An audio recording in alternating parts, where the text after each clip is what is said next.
ಮಳೆಯೋ ಮಳೆ 2-3 ದಿನಗಳಿಂದ ಎಡೆಬಿಡದೆ ಸುರಿತಾ ಇದೆ ಮಳೆ, ತುಂಬಿ ಹರಿತಾ ಇದೆ ನೇತ್ರಾವತಿ ನದಿ ಕೂಡ.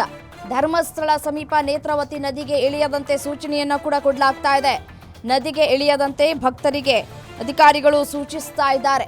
ನದಿ ಪಾತ್ರದ ಜನರಿಗೆ ಜಿಲ್ಲಾಡಳಿತದಿಂದ ಕೂಡ ಎಚ್ಚರಿಕೆಯನ್ನ ಕೂಡ ಕೊಡಲಾಗಿದೆ. ಪ್ರವಾಸಿಗರು ಕೂಡ ನದಿಗೆ ಇಳಿಯದಂತೆ ಸೂಚನೆಯನ್ನ ಕೂಡ ಕೊಡಲಾಗಿದೆ. ಲಕ್ಷಾಂತರ ಭಕ್ತರು ಧರ್ಮಸ್ಥಳಕ್ಕೆ ಆಗಮಿಸ್ತಾರೆ. ಧರ್ಮಸ್ಥಳದ ಮಂಜುನಾಥನ ದರ್ಶನವನ್ನ ಕೂಡ ಪಡೆಯೋದಕ್ಕೆ ಬೇರೆ ಬೇರೆ ಭಾಗಗಳಿಂದಲೂ ಕೂಡ ಆಗಮಿಸ್ತಾರೆ.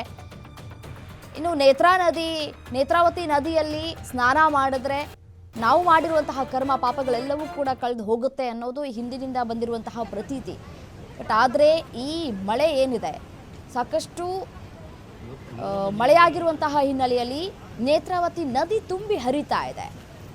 ನೋಡಿ, ಈಗಾಗಲೇ ಹಗ್ಗವನ್ನು ಕೂಡ ಹಾಕಲಾಗಿದೆ. ಅಲ್ಲಿಂದ ಮುಂದಕ್ಕೆ ಯಾರು ಕೂಡ ಹೋಗಬಾರ್ದು ಅಂತ ಹೇಳಿ ಮುನ್ನೆಚ್ಚರಿಕೆಯನ್ನು ಕೂಡ ತೆಗೆದುಕೊಳ್ಳಲಾಗ್ತಾ ಇದೆ. ಸ್ನಾನ ಗಿನ ಏನೂ ಮಾಡೋ ಹಾಗಿಲ್ಲ.